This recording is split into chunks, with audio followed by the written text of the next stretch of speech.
DGP Yogesh Kumar ഗുപ്തയും Keralam വിടാനൊരുങ്ങുന്നു. DGPയായി സ്ഥാനക്കയറ്റം ലഭിച്ച യോഗേഷ് കുമാർ ഗുപ്ത കേന്ദ്ര ഡെപ്യൂട്ടേഷനായി അപേക്ഷ നൽകി. Narcotic control ബ്യൂറോയിലേക്കാണ് അപേക്ഷിച്ചത്.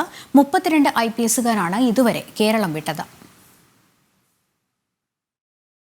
രണ്ടാം പിണറായി സർക്കാർ അധികാരത്തിൽ വന്ന ശേഷമാണ് കേന്ദ്ര ഡെപ്യൂട്ടേഷനിൽ പോകുന്ന IPS, IAS ഉദ്യോഗസ്ഥരുടെ എണ്ണം വർദ്ധിച്ചത്.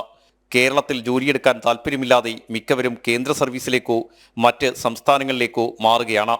സംസ്ഥാന സർക്കാരിന്റെ കണക്കുകൾ പ്രകാരം 33 IPS ഉദ്യോഗസ്ഥർ ഇതുവരെ കേരളം വിട്ടു. 35 IAS ഉദ്യോഗസ്ഥരും കേരളം വിട്ട് കേന്ദ്ര സർവീസിലേക്ക് മാറിയിട്ടുണ്ട്. ഇതിനിടെയാണ് മുതിർന്ന IPS ഉദ്യോഗസ്ഥരും കേരളം വിടാൻ ഒരുങ്ങുന്നത്. കഴിഞ്ഞ ദിവസം DGPയായി സ്ഥാനക്കയറ്റം ലഭിച്ച യോഗേഷ് കുമാർ ഗുപ്ത കേന്ദ്ര ഡെപ്യൂട്ടേഷന് അപേക്ഷ നൽകി.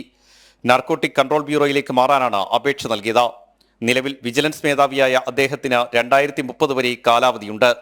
മറ്റൊരു മുതിർന്ന ഉദ്യോഗസ്ഥനായ നിതിൻ അഗർവാൾ ഇതുവരെ കേരളത്തിലേക്ക് തിരിച്ചു വരാൻ തയ്യാറായിട്ടില്ല. IAS ഉദ്യോഗസ്ഥരുടെ കാര്യത്തിലും സ്ഥിതി വ്യത്യസ്തമല്ല. ധനകാര്യ സെക്രട്ടറിയായിരുന്ന രവീന്ദ്രകുമാർ അഗർവാൾ കേന്ദ്ര ഡെപ്യൂട്ടേഷനിലേക്ക് മാറിയിരുന്നു. മുഖ്യ തെരഞ്ഞെടുപ്പ് ഓഫീസറായിരുന്ന സഞ്ജയ് കുമാർ ഗൌളും കേരളം വിട്ടു. സംസ്ഥാനം നേരിടുന്ന രൂക്ഷമായ സാമ്പത്തിക പ്രതിസന്ധിയും IAS, IPS ഉദ്യോഗസ്ഥർ കേരളം വിടാൻ കാരണമാകുന്നുണ്ട്. ഈ അവസ്ഥയിൽ മുന്നോട്ടു പോയാൽ ശമ്പളം ഉൾപ്പെടെ മുടങ്ങുമോ എന്നാണ് ഉന്നത ഉദ്യോഗസ്ഥരുടെ പോലും ആശങ്ക. അമിതമായ രാഷ്ട്രീയ ഇടപെടലുകളും ഉദ്യോഗസ്ഥരെ കേരളം വിടാൻ പ്രേരിപ്പിക്കുന്നു. മുതിർന്ന IAS, IPS ഉദ്യോഗസ്ഥർ പോലും കേരളം വിടുന്നത് അത്ര നല്ല സൂചനയല്ല സംസ്ഥാനത്തിന് നൽകുന്നത്. സംസ്ഥാനത്തെ സാമ്പത്തിക പ്രതിസന്ധി ഇനിയും രൂക്ഷമാകാനുള്ള സാധ്യത കൂടി മുന്നിൽ കണ്ടാണ് ഇവരിൽ പലരും കേരളം വിടുന്നത്. തിരുവനന്തപുരത്ത് നിന്ന് R. രാജീവ്, ജനം.